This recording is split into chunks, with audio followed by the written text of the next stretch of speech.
Hello everyone and welcome to a new video. Today I am filming my autumn reading challenge, or God of Info season as I like to call it. God of Info season is a reading challenge going over 3 months, so the next 3 months in the season, and there's 4 books every month. You can join me if you want to. You do not have to read all 4 books for every month. Do what you want. I don't even know. A dog just came running in here. If I mentioned this before, but everything of course counts unless it specifies otherwise. You can of course listen to audiobook, you can read graphic novels and manga, like it doesn't really matter as long as it fits the challenge, unless it is specified in the challenge, like read a manga for example, then you actually have to read a manga.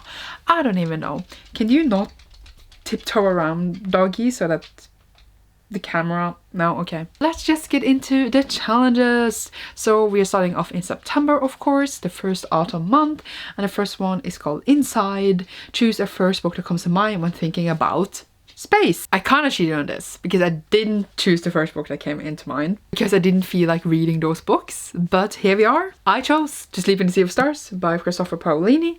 If you're watching my channel for a little while, you know I already read this, but I really do want to reread it after reading it the first time, because when I read it the first time, I read it in like 1 or 2 days. I like binge read it. I want to like listen to the audiobook and like listen to the story again, and I want to experience it again. And yes, it's making me think a lot about space, of course, and I'm gonna read it. So yeah, I actually read this before, but yeah, it basically follows Kira, who finds this spacesuit, and then loads of things happens because of this. It's a big space opera and it's great. So yay, now I made you think about this book, so now you might have to read it for this challenge if you're doing it. Haha, joking. Halfway. Next up we have Fluff.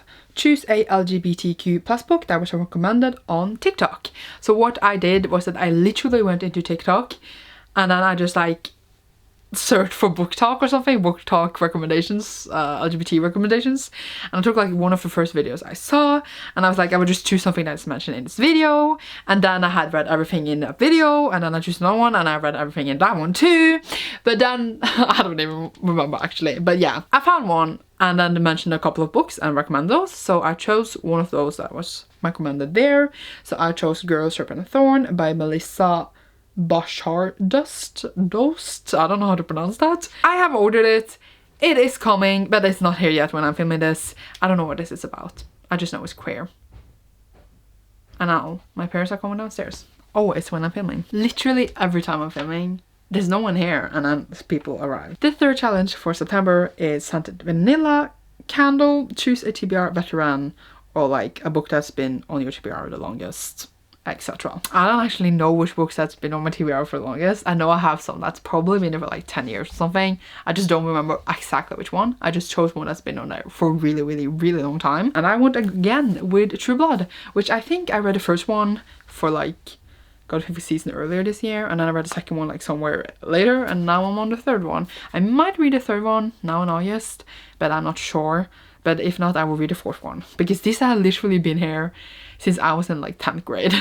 So I was like 13. It's been a long while. So yeah, it definitely counts for the challenge. Yay. And then for the last challenge for September, we have Pillow Talk. Choose a smutty book written by a PhD author. And for this one, I chose The Bright Hats by Helen Huang. This is the second book in a companion series of novels called Chris Quantent. How do you pronounce that word? I don't even know. I read the first one 2 years ago and it was really good. I was excited that I will now read the second one. Yay! And now we are going into October, and October is of course spooky, so that will be really nice. So a lot of these are kind of themed after that, so that's nice. So the first one is Spoopy.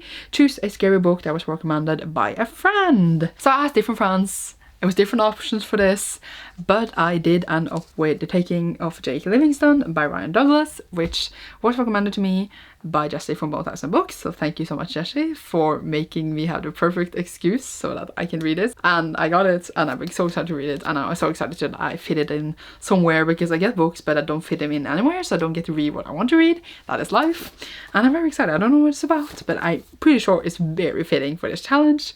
So yay! Jessie has a full review of this book up on their channel, so I will leave that link down below if you're interested in checking out more about this book. And then the second challenge for October is Black Cat. Choose a book with a black cover with the LGBTQ+ and POC rep. So for this one, I have chosen for now The Atlas 6 by Olivia Blake. This one I just heard a lot about. I know it's very character driven, not my biggest style, but then I remember there's another book I could read with this, which is the sequel to The Never Tilting World by Winter Pecco. So I'm between those two. I haven't really decided which one I want to read yet. It's kind of a question where like, do I want to start a new series or do I want to finish a series? And technically I do want to finish one, and I'm very excited for the sequel for that one. So yeah, I'm in between those two. Leave a comment down below which one I should read. Yay! And then we have non-human. Choose a book where the main character is not human. So I chose a book that was like not scary at all. So I don't even know. But we ended up with Circe by Melanie Miller, which is like, you know, the second book by the author. And it's like Greek mythology and stuff. And I know that the main character is like half Titan, half nymph, I think. So that's the thing. And I don't think it's spooky, but I just want to pick as much as I could that I already own, because I didn't want to buy that much for that reading challenge, because then it is kind of all the books I buy, and I want to like buy things outside the challenge and try to read things I have. So I know for this one. Yay. And then for the last challenge for October, we have Halloween ? Choose a LGBTQ plus book with a skeleton, pumpkin, witch, vampire, or ghost on the cover. I finally decided to read Vampires Never Gets Old, Tales with a Fresh Bite. So as we can see, there is a skull on the cover. There's also a bigger skull on the back. Fitting. Also, it is about vampires, and it says vampires on the cover. And there's many short stories with people, different vampire stories. I don't know, I've been very excited since like it was announced, and I wanted to read it since I got it last year in December. It's been a while. As I just said, it's a hard time for me to take in what I actually want to read. But yeah, I'm excited to finally pick this up. It was the perfect time and it fit perfectly for the challenge. So here we are. And now we are in November, and the first challenge for November is Bored. Choose a book with fancy letters on the cover. I had so many good options for this because there's so many books I want to read, but I ended up choosing Instructions for Dancing by Nicola Yu. Nicola Yu's newest book, and I have been wanting to read it so badly since I got it, and I'll just put it in there so I know I will read it soon in like 3 months, lol. As you can see, I think that's very fancy letters. So what else could fit better? I do not know. No, there's so many books that could have fit well, but here we are. Then we have Pain version 2, because we had another challenge called Pain like last season, so this is why it's version 2. Choose a 500 plus book with POC wrap. So this was on my last Got a Thing for Season reading challenge. It didn't fit the challenge after all, so I had to read something else. So I'm putting it on again, and that is of course The Fires of Vengeance by Evan Winter. It is over 500 pages. It's time. I'm very excited to read this. So I'm very glad that it fit somewhere in the challenges. And I'm just annoyed that it didn't fit the first time around. But here we are. So yay, this is your second chance. I hope it's happy. And then we have Forever Alone. Choose a YA book released in 2010. It cannot be released in any other years. Like you can't take anything from 2009, etc. I found some in 2009 I had, but my challenge master was like, no, it needs to be 2010 exactly. And you know why? In 2010 was the times, so you have loads of great options here. I know I have some older YA on my shelf. I was looking, I was like, what should I read? And then the perfect option showed up, which was The Iron King by Julia Kagawa, which I just like got a new edition of, like the Fairly edition. I didn't have the old ones either, but I've been wanting to read other books by Julia Kagawa since I read Shadow of the Fox, and then I looked at the editions that were ugly, and then they got new ones, and I was so happy, so I bought the set. This is the Fairly set, right? And I'm so happy. And the first book in the series, and I haven't read them before, you know, is released in 2010.